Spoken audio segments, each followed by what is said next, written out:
So as you can see here, we are playing a different game on my M2 MacBook Air today. This is Neverness to Everness, or short form MTE. Unfortunately, I had a bad experience with this game just recently. In fact, I was recording the first hour of gameplay in this game. Just before the video, I was kind of playing around with some settings in OBS, and unfortunately, I guess those settings that I changed ultimately destroyed the video, so whoops. So I recorded for an hour and ultimately just had to delete the video that ended up getting recorded. So that was kind of a pain in the butt. But anyways, we will redo it. Unfortunately, when you create your account in this game, I use my Apple ID to log in. You only get one character per server. And in order to delete that one character, it takes 7 days for the deletion to take effect. So, you know, if I want to make the video today, essentially, I can't wait 7 days for the character and account to delete. So anyways, what I did was I logged in not using Apple ID. I logged in using my Google account instead. So now I should have no character in the game. So we can start over fresh and record that 1 hour all over again. Okay. Couple things to note about this game. Firstly, I don't really know much about it, aside from the 1 hour that I've already played. But clearly it is an anime-style game. It kind of reminds me a bit of like Ghostbusters in a sense, if you want to think of it that way. You're kind of like this ghost hunter and you go around and you hunt these ghosts, except in this game they're called anomalies and they appear around the city. It's a gacha-style game, so it's similar to Genshin and Wuthering Waves. However, this game has some differences. It has some unique qualities, which we'll get to as we get into the game. I'm playing this on my M2 MacBook Air. It is available on other Apple devices, iPad, iPhone as well. On the iPad and iPhone, the initial install size, I think it's around 4 gig. I don't know how large the second install, the patching and all that is. I'm not sure. I would suspect you probably need, again, I'm guessing here, but probably around 20 gig of available storage on those devices if you plan on installing this game. For the Mac, the initial install is around 34 gig, I believe, and then there is an additional 18 gig install after that once the game is installed. So you're going to need, what is that, like 55 up to 60 gig of storage potentially for this game, so just something to keep in mind. As for the quality settings and all that, when you're looking at the settings right now at the loading screen or the title screen here, you don't have very many options. You just see graphics quality and frame rate, and then there are some volume settings here, which I've already adjusted as well. When you get into the game, you do have more control over the graphics, so just FYI. Now, I'm not going to do it in this video. I'll do it in another video, but we will turn on the Metal Performance HUD just to keep an eye on that. But again, judging from that first hour of play, you're going to want to have those settings turned really low in order to get good performance out of the game on your device. The good news is that because this is an anime-style game, even having the graphics settings turned down, it's not that detrimental to the experience because everything is sort of cartoon styled. It all has hard edges. If you're looking to have good performance, keep those graphic settings low and just enjoy the experience. Okay, so I think we're going to jump into it. There are 4 different servers here: Asia, America, Europe, and C. We're going to use America here, and here we go. Again, I've already played the first hour of this game, but we're going to redo it for this video here. You have 2 options for character, either a female-looking character or a male-looking character. I remember the first time I loaded in here, I commented on the fact that that little ghost thing in the bottom right there looks like a Pikachu. This is the 6 p.m. broadcast from New Helios. According to the latest... And we are not going to skip anything. This opening cutscene is freaking amazing. So I really enjoyed this opening cutscene. Interestingly, there's quite a big difference between the vibes of this opening cutscene and some of the other aspects of the game, and I'll comment on that later. But like, this opening cutscene had me so involved. I was like, okay, this game looks freaking amazing, really amazing. Between the animation style, just this dark vibe thing going on, and then the music. So I'll shut up now and we'll just watch it.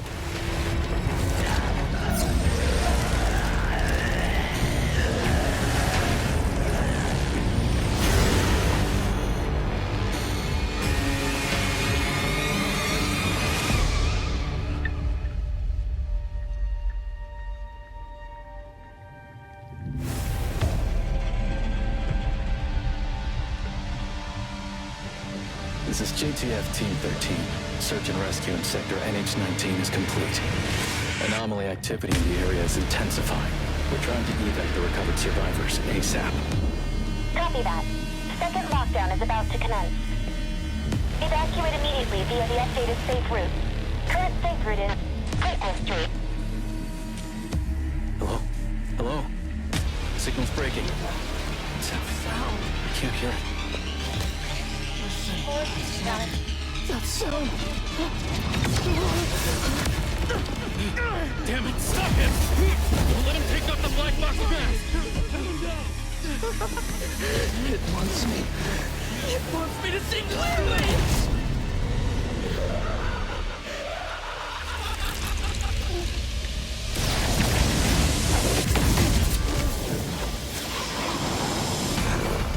Everyone do not look directly at the hypervortex. You make it sound so terrifying. Don't scare these poor dears.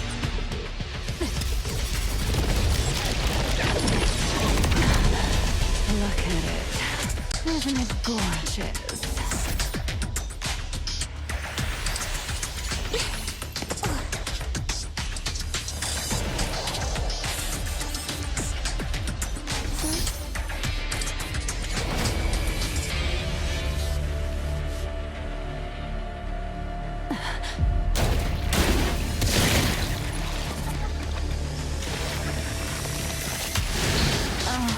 A lovely little appetizer.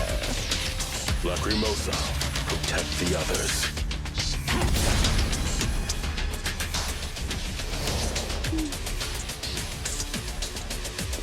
Okay, so this is the point where we move from the cinematic to the actual game. So this here is actual in-game. This is where you're going to start seeing a little bit of that stuttering. Again, all of the graphic settings are turned down to as low as they will go, and we will take a look at them right now, because you're not able to see the full setting list on the title screen. So here we can see that we have the graphics quality set to performance, but there is also smooth, balanced, extreme, and cinematic. There's also custom. There's anti-aliasing, Metal FX is turned on. There is no option here for quality or performance, so presumably it's just using the graphics quality for that. Frame rate options are between 30, 45, and 60. Frankly, on my M2 MacBook Air, I don't think it really matters. I think, you know, I'm going to keep it at 45. I don't have the performance HUD on, but just judging from that first hour of gameplay, even with it on performance, I'm not sure it's actually getting 45. I think it might be getting 30 or lower at times. And when you have the graphics setting set to performance, everything changes to very low. So that's about it. That's all you need to know. Let's hop into it. And these opening sequences here, this is not your character per se, these are characters that the game is introducing to you. And right now, using those characters is introducing you to the mechanics of the game, such as jump and attack and all the rest.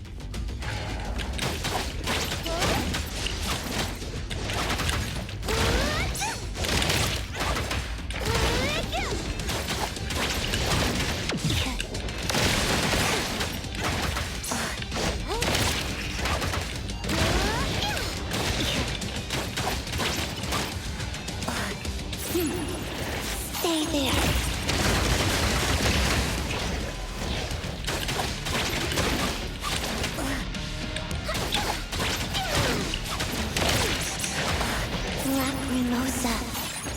And you can probably see what I was saying before, even though we have the graphics quality set really low right now, the game doesn't look bad at all. And that's thanks to the fact that it is an anime style game, so the animation works in our favor. Having all those really hard edges, those graphic settings turn really low, it's not noticeable. So don't feel bad about having the graphics turned down, you probably won't be missing out on too much.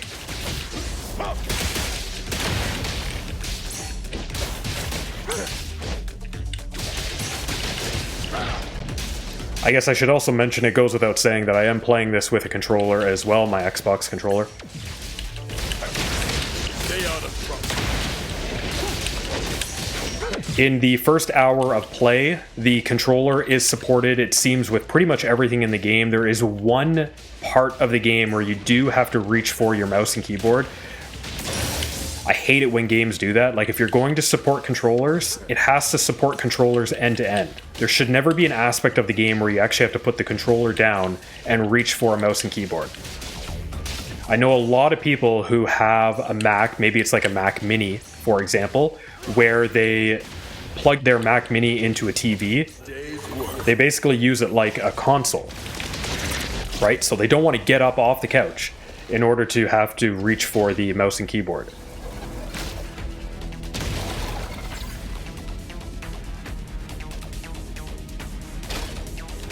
Out of these three characters that they introduce right off the start, like, these are supposed to be kind of like the high-level characters that it's just kind of demonstrating at the start of the game here.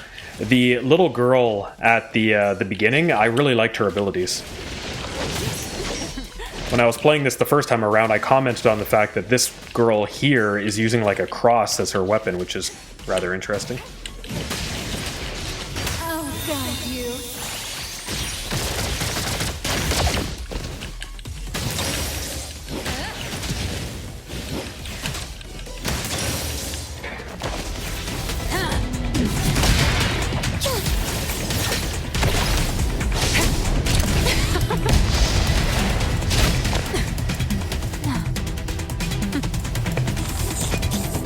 Leaving us with the boring stuff here. Where's Song?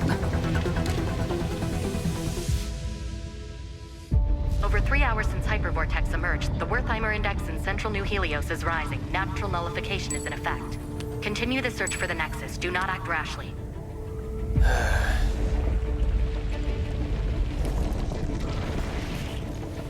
Something's up. I think it's fair to say that this city here has been destroyed, I would say. It's not looking too good.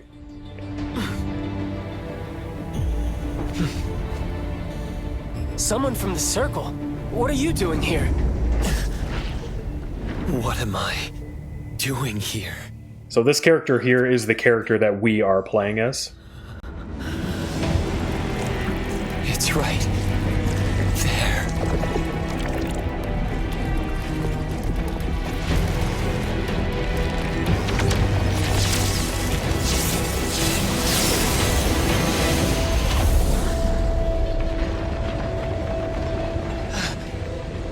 Perfect angle. How'd you find such a prime viewpoint? Nullification of the Hypervortex has suddenly accelerated. I need to know why. Found the Nexus. I guess the more you stare at its core, the faster the nullification? The anomaly that you can't look at? Surprisingly fragile.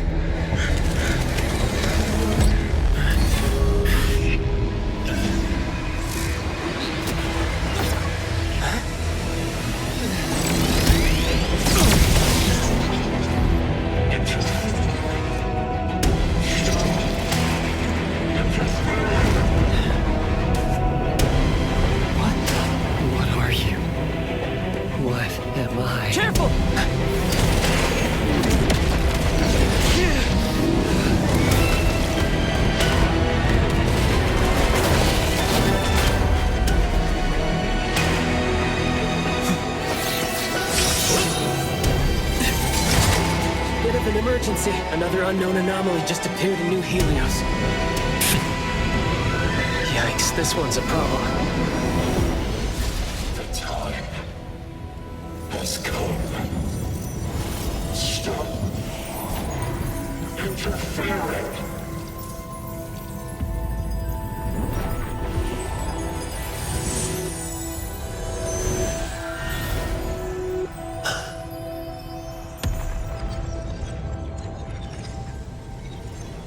Nullified. Part of a surge? Well. Looks like. You're coming with me.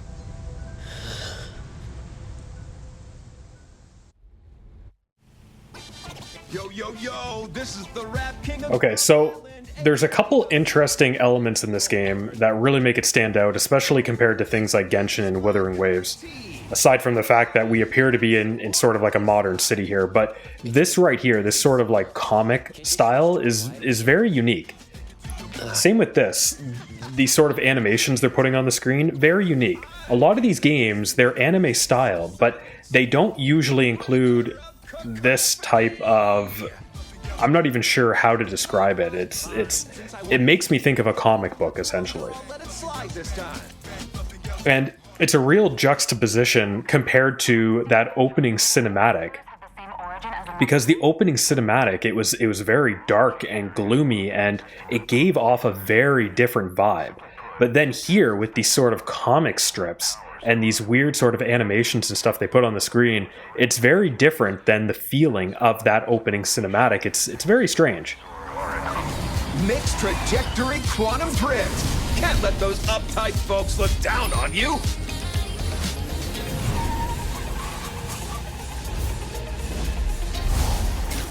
I think I mentioned this the first time I was playing this, but like this right here, for example, it gives off almost like a Persona vibe. And then here we see there's a chibi art style. Again, very strange. You know, that's something that's done in anime, but I've never really seen it done in an anime style game like this. That being said, I haven't played that many anime style games, so maybe it's not that uncommon. It's just uncommon given my experiences. The director is in the office right now. Please follow me.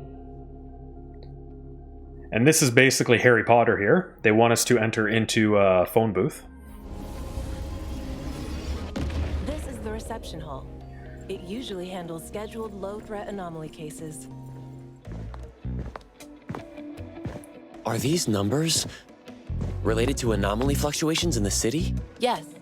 The Wertheimer Index measures how much an object deviates from reality. By monitoring the changes in the Wertheimer Index across different areas, we can respond to emerging anomalies.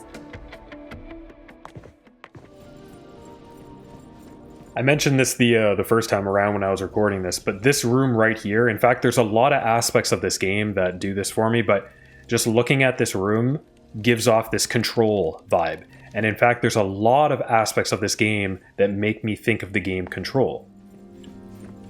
I mean, we are inside the Bureau right now. We're going to be working for the Bureau.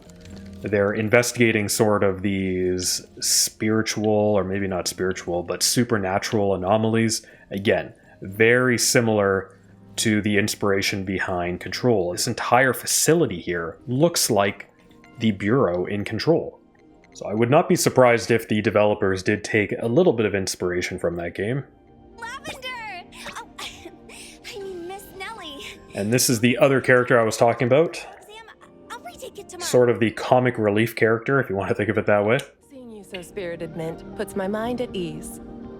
Is this an anomaly for temporary containment? A troublesome one sent over by a senior colleague. They haven't found a way to nullify it yet. The higher-ups told me to put it in TempCon for now. Hey, are you the newcomer? Hello.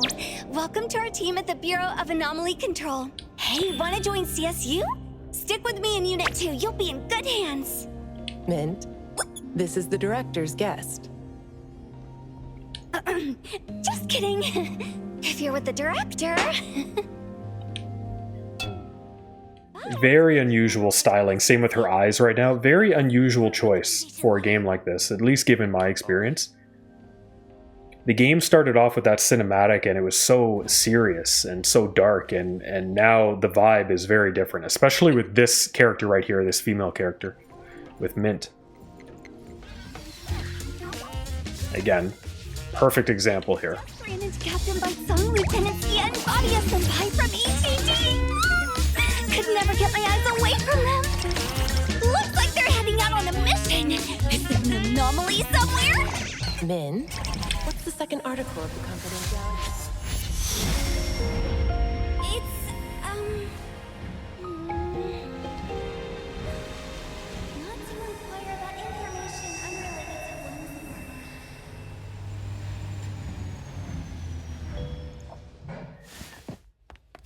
to The other game that I get vibes from is Cyberpunk.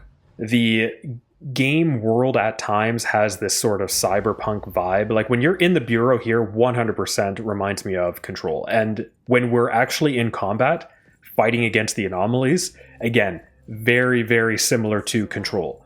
But when you're exploring the city, I mean, the city is more of a modern, realistic city, whereas Cyberpunk is like a futuristic one, but it gives me Cyberpunk vibes. Same with that sort of like comic animation that they're doing every so often. Cyberpunk does that as well.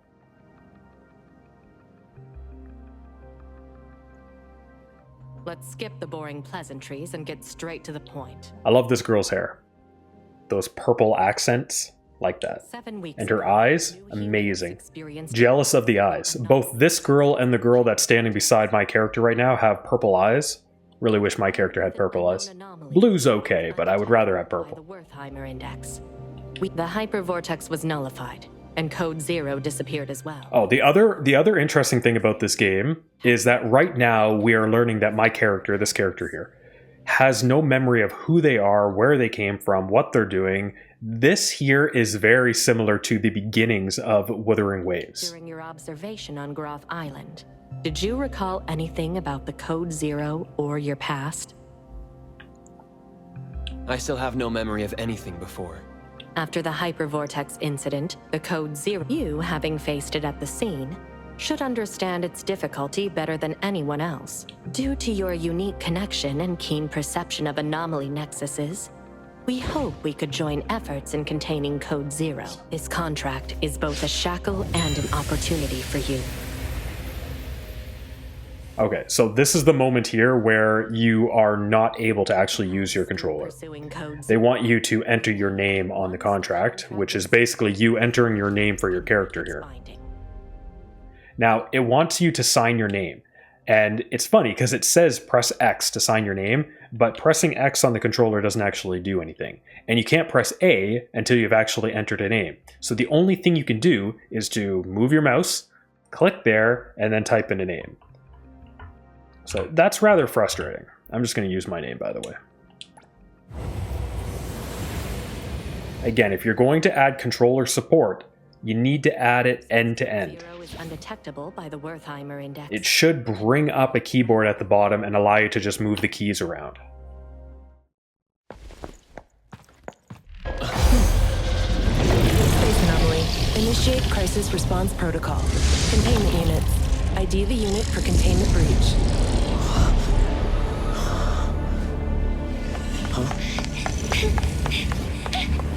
Containment breach! Anomaly 3707 in breach! It would seem that you failed your job.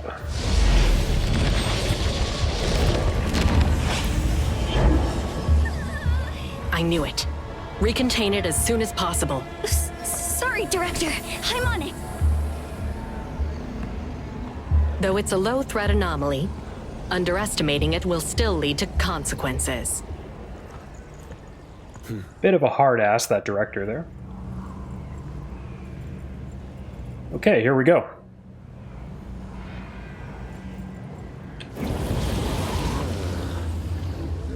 Is this another dimension? Really nice environment here.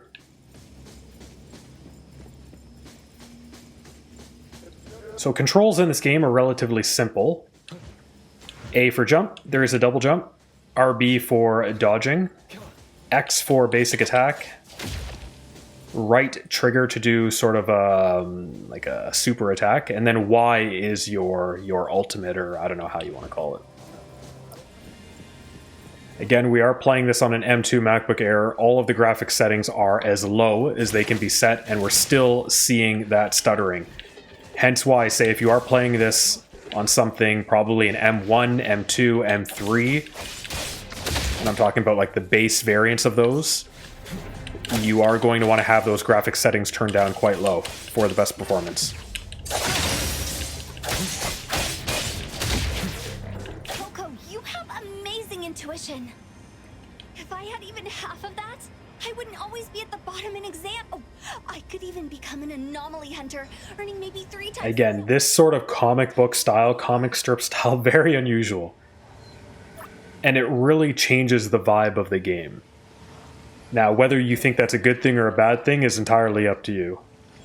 Personally, I would prefer if the game kept the vibe of the initial cinematic. Yes, Director. But it does this sort of comic strip sort of light-hearted vibe that, It's so dark. well, I mean, the animation adds, but also particularly this character Mint, it does make the game feel rather unique.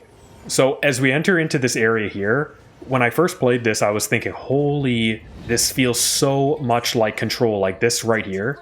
The space may enter. This is like screaming Control. The space is changing again. It feels unstable here.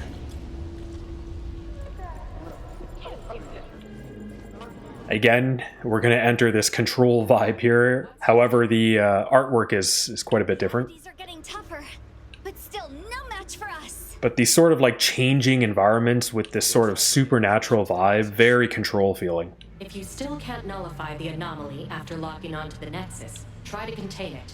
Don't waste a second. Roger. Here we go. Warriors can't take it anymore. We're getting close. Very, very cool though. Like this is really neat looking. At times like this, your voice is even more soothing. Now I'm hearing it, but it sounds kind of ominous. Oh, Fate splinter and fracture. and we heard the voices mumbling. It's getting clearer now.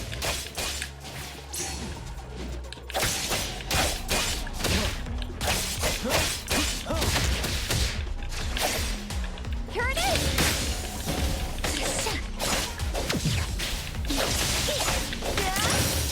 Leave it to me, Mint.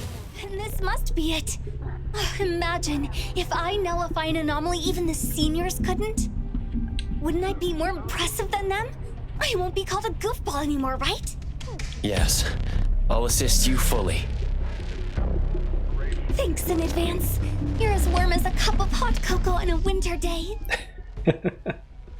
A good metaphor.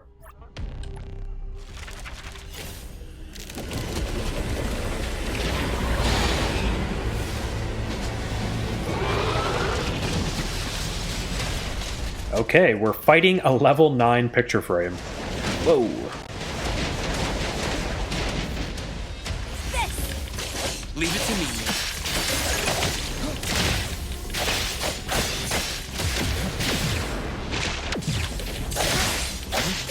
Divide. Like zero.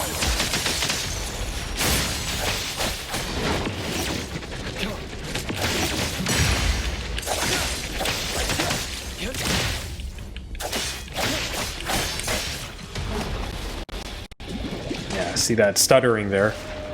Perfect example. And that's the result of just everything that's going on the screen right now.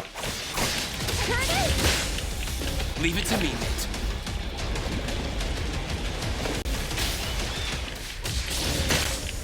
Can you keep up with the wind? Leave it to me, Mint. Engraved. Easy peasy.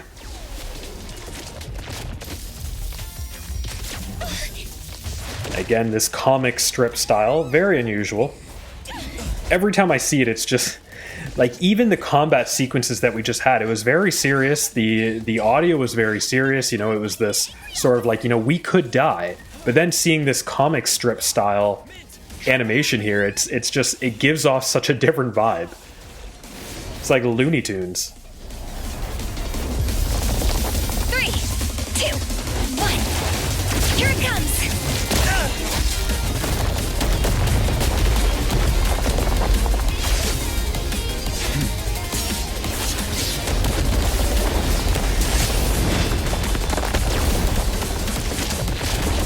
Let me show you my secret move. Mint Super Duper Ultra 360.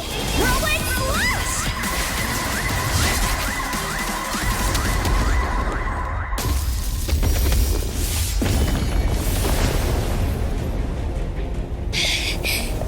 Stubborn thing. It won't be nullified no matter how much I attack it. Looks like we'll have to contain it.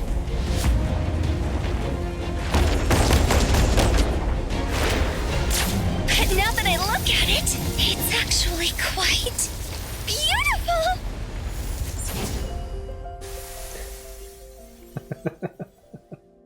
It's been nullified. God, this game is wacky at times. It's nullified. What happened? How did that happen? It hurt. your praise. Oh, huh? Just because I complimented it? Maybe. All it sought in existence was a sincere compliment. Thank you, Mr. Picture Frame. Man, you gotta give it for the animation. It is wild. The animation is crazy in this game. The situation well. But man, it's wacky. Like, now we're back to this serious vibe. It's very interesting. Oh, Coco is going to work at Hattori Senpai's shop? Can someone else go with him? If Hattori Senpai catches me again, I'll die. All right, then this containment breach will count towards your performance. Please allow me to take Coco to A-Bone. Coco, no time to waste. Let's go. Wait, take this. We'll use it to contact you. Thank you for your help. Mint, let's go. They want us to take the fluffy floating telephone. It's not far from here to A-Bone. This scene right here, very cyberpunk vibe. Pick you up when we arrive. However, once we leave this area, this here, no longer cyberpunk vibe because it's more of a modern city, right? But the city's beautiful. And again, now, like, the game is constant. The vibe of the game is constantly changing. It's so dynamic. Now it's almost like it's like a life sim or something. It makes me feel like I'm about to enter a life sim. You know, like it's dramatic, it's drama. But before this, it was comic strips. It was funny. It was lighthearted. And then before that, during the combat, it's serious. Like it's constantly changing. It's a very interesting game, how they've approached it. Now, whether you think it's good or bad is entirely up to you, but it does make the game feel very unique.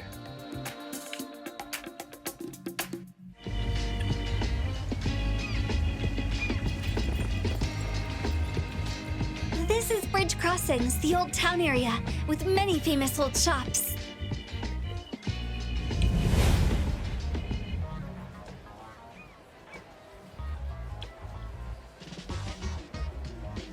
Is A-Bone in this neighborhood? Yes, it's on this street here. Follow me.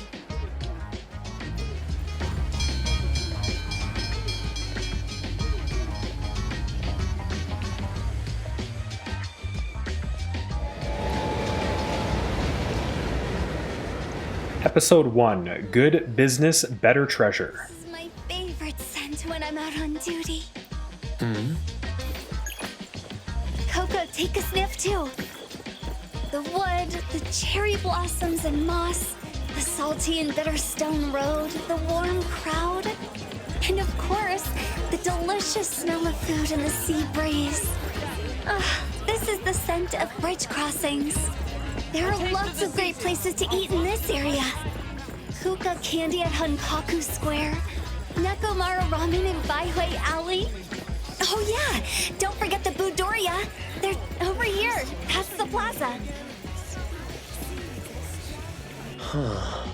Does that tower have some sort of monitoring function? Oh, you mean the Wartimer Tower? Yes, the data orb you saw at the Bureau relies on these for real-time monitoring. But you don't know about the Wartimer Tower? Strange. I thought all major areas in every city had them. I haven't seen these before. Then you... Coco? This is my first time in Hethro. Got it, got it. There's nothing good about the city anyway. Agreed. Crowded. Not a fan of the big cities. Too many people. Life is often moving too quickly, especially in Western cities. Did she misunderstand something? The Wartimer Tower collects environmental data and calculates the current Wartimer index for the area using, some convoluted formulas. I love to get a Blizzy ice cream and munch on egg rolls while I wander around. So these statues here allow you to sync with the city and essentially unlock that area on the map. Again, a very gacha style thing to do. I think most of the gacha games do this to some extent. In this game, however, even after you do this, you cannot see the full map. You can only see the section of the map that you unlocked by syncing with this pyramid here.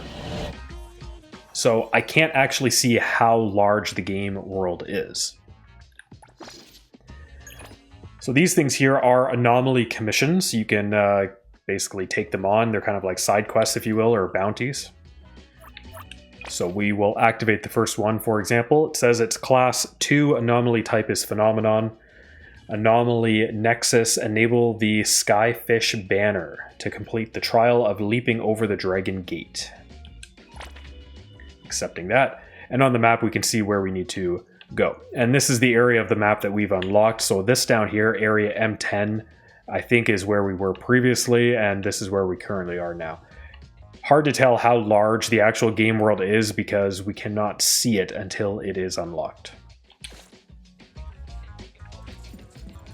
It's close to the sea, and there are lots of fun shops attracting many tourists. It does look lively. The game actually just crashed right there. That's the first time I've seen that game crash. That is interesting.